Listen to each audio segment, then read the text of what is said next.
Hello, you're watching News Mongolia on MNB World and I'm your host, Jargalma Tufshinjargar. On the News Mongolia today, the Japanese Prime Minister Fumio Kishida cancels his official visits due to earthquake concerns. The National Cancer Center of Mongolia performs around 200 pancreatic cancer surgeries annually. Cargo transport increased by 17.5%. For the news, stay tuned.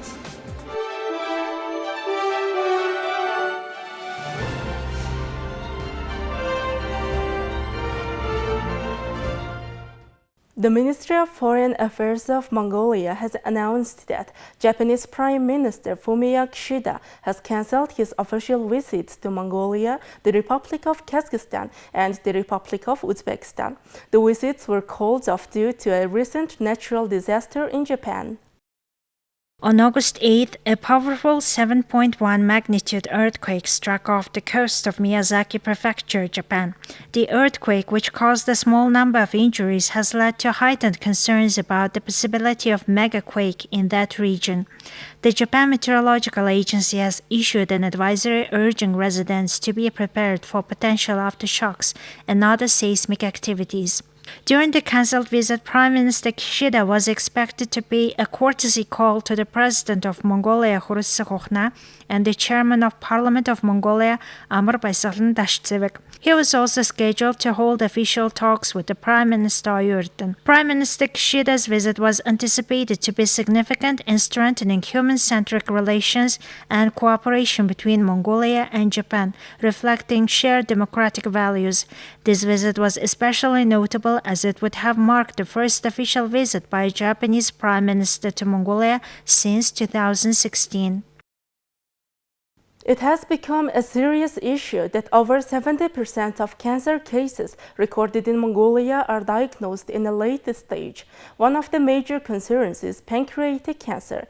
Annually, the National Cancer Center of Mongolia performs about 150 to 200 pancreatic cancer surgeries.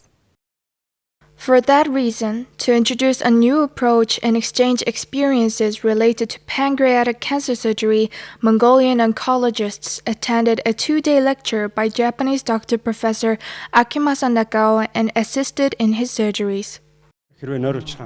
Many problems occurred if a person needed an operation for pancreatic surgery. For example, excessive bleeding, passing away on the operating table, and massive struggles.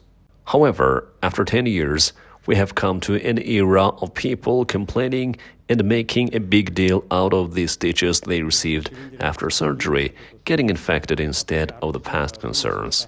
It's progress. And the advantages are in connection to surgeons from abroad, especially from Japan, and bringing their experiences into our country while teaching our young generation of doctors. I still remember, and I'm very grateful to Mongolians as they gave a hand to our country when disasters hit.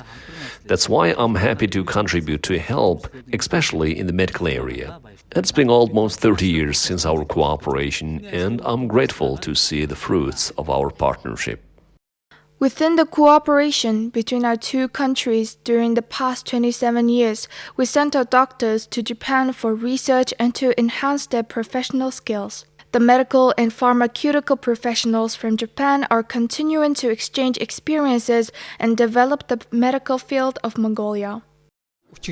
We have been working in the operating room over the last 2 days to perform 3 complicated pancreatic surgeries. And this morning, I also joined the operation at the latest stage of vascular replacement.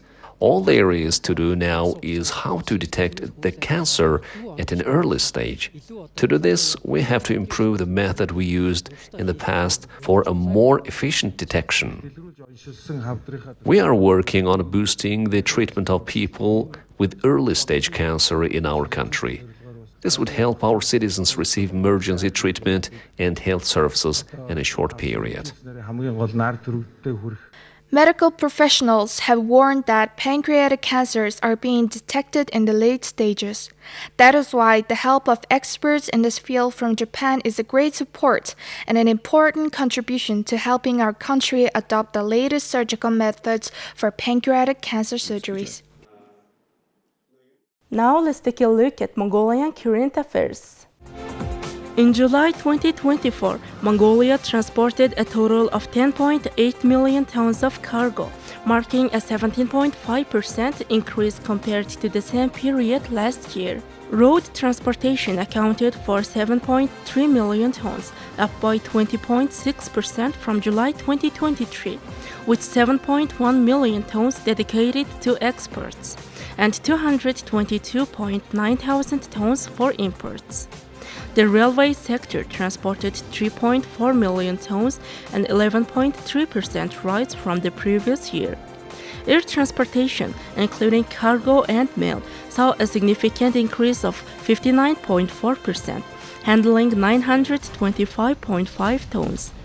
Overall, export cargo transport reached 8.1 million tons, a 20% increase, while import cargo transport was 580.9 thousand tons, up by 6.9%.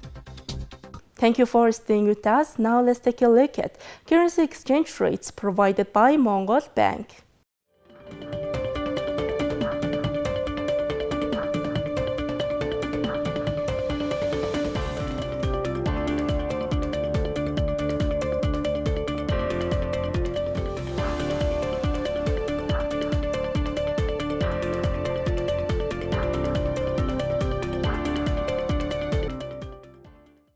Next, our program will turn our attention to foreign news, partnered with international news agencies. Protesters took the streets of Tel Aviv on Saturday, demanding the Israeli government seal a deal for the release of the hostages in captivity in Gaza. As happens every week, thousands of people, including relatives of hostages, gathered to protest against Prime Minister Benjamin Netanyahu and the way he has handled the war against Hamas and the hostage situation. In order to sound out the voice of the families, the voice of the people of Israel, which is very different from the voice of our Prime Minister Benjamin Netanyahu, who is again and again and again sabotaging the deal.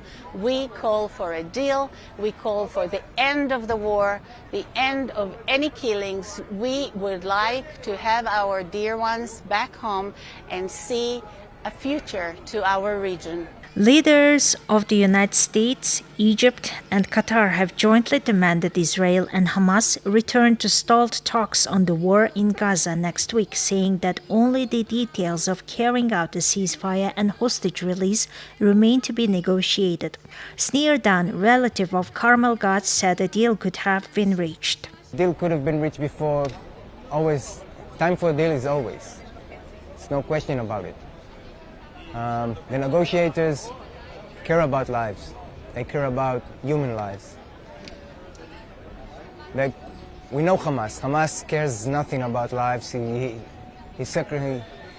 decorates death with tunnels around him.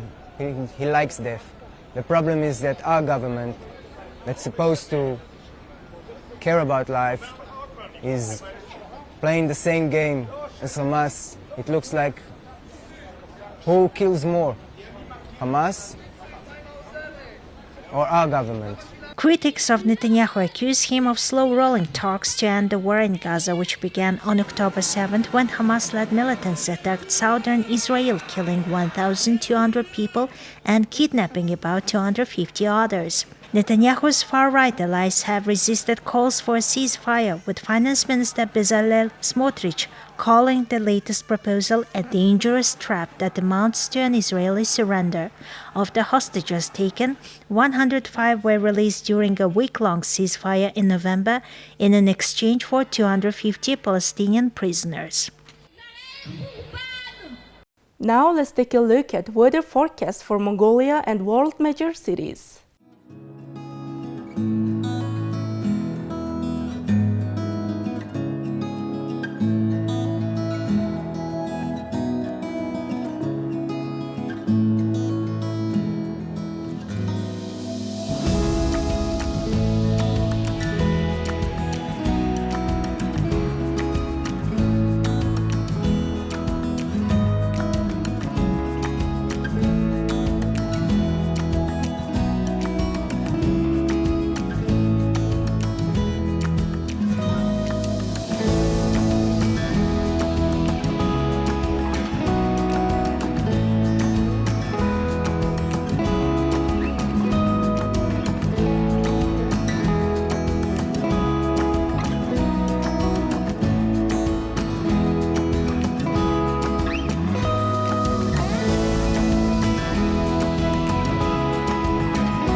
Alright, that's all for today. Thank you for staying with us.